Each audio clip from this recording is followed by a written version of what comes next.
Bismillahirrahmanirrahim. Assalamualaikum warahmatullahi wabarakatuh. Sahabatku rahimakumullah, ada 3 amalan yang menjadikan kita itu justru semakin terpuruk. Bukan semakin baik, tetapi semakin buruk. Maka hindarilah itu. Yang pertama, sahabatku rahimakumullah, dolalatul ahwa, yaitu tidak lurusnya keinginan. Niatnya sudah salah.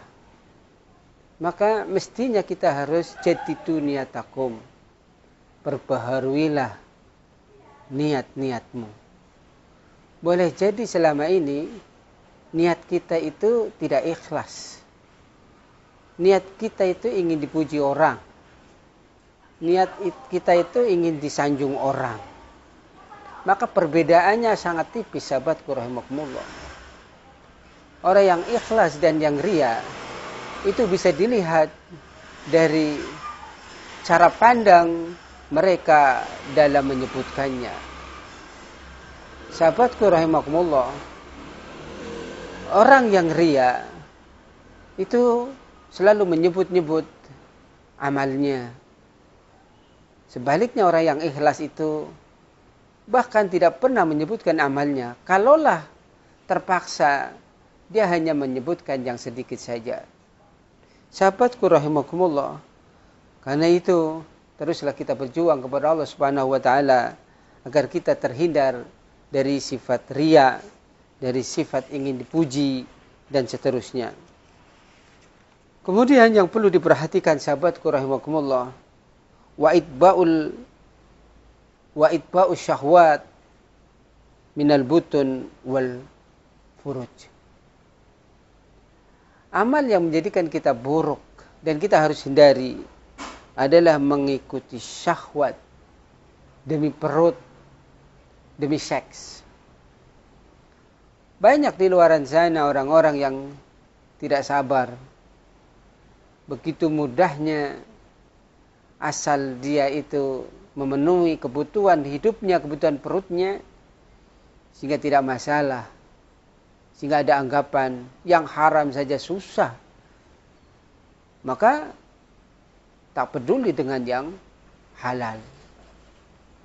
Maka sahabatku rahimakumullah, ketika kita akan menghadapi berbagai macam persoalan-persoalan yang menimbulkan sifat-sifat yang negatif, sifat-sifat yang jelek, maka segera sadarlah bahwa itu adalah merupakan keburukan demi keburukan.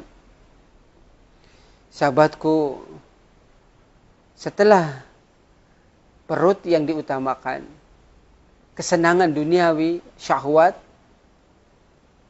itu adalah bagian dari nafsu yang harus kita hindari mestinya. Syahwat itu berarti keinginan untuk memuaskan, yang penting dirinya itu puas. Maka ada istilah syahwat politik, ada istilah syahwat harta, ada istilah syahwat tahta, dan syahwat kebutuhan untuk menyenangkan diri.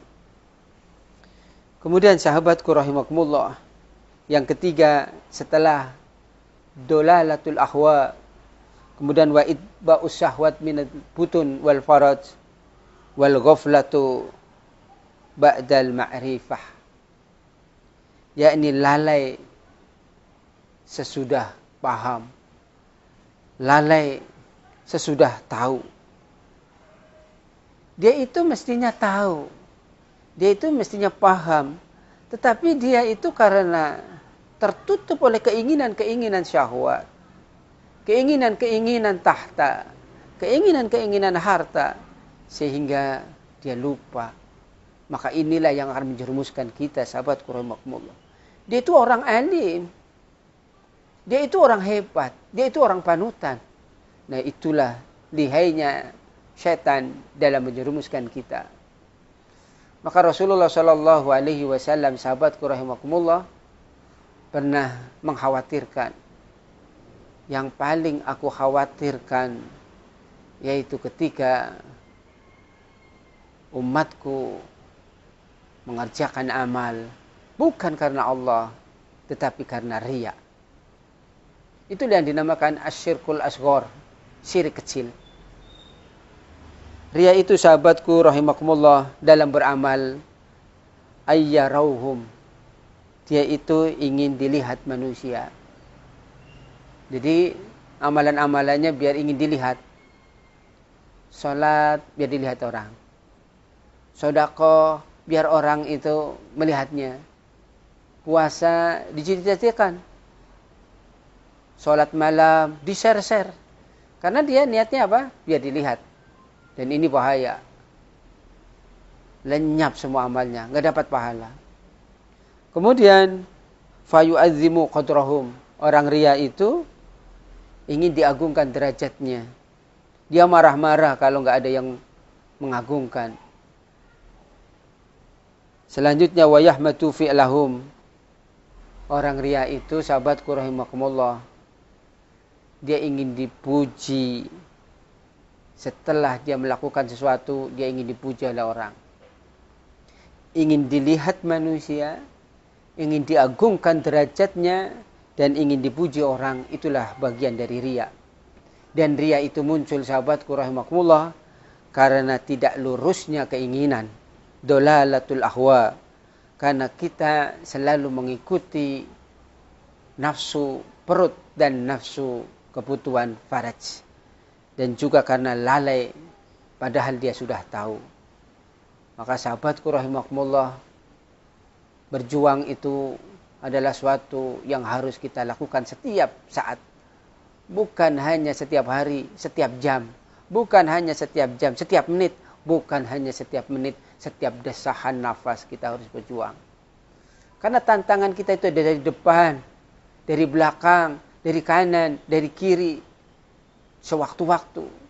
Bahkan ketika kita sedang tidur, juga gangguan itu datang. Apalagi sedang dalam keadaan berjaga. Kaya ada tantangan, miskin ada tantangan, senang ada tantangan, susah pun ada tantangan. Maka 3 alamat keburukan yang tadi saya sampaikan harus benar-benar dihindari. Sehingga kita akan menjadi orang-orang yang tidak dipermalukan nanti besok di hari kiamat. Orang yang dipermalukan itu dalam tafsir Al-Marawi dinamakan at-taubih. Karena apa? Amal-amal jeleknya akan diperlihatkan. Riyanya akan diperlihatkan. Dulu itu dia beramal tetapi hawa nafsunya saja yang dimunculkan. Itu namanya at-taubih.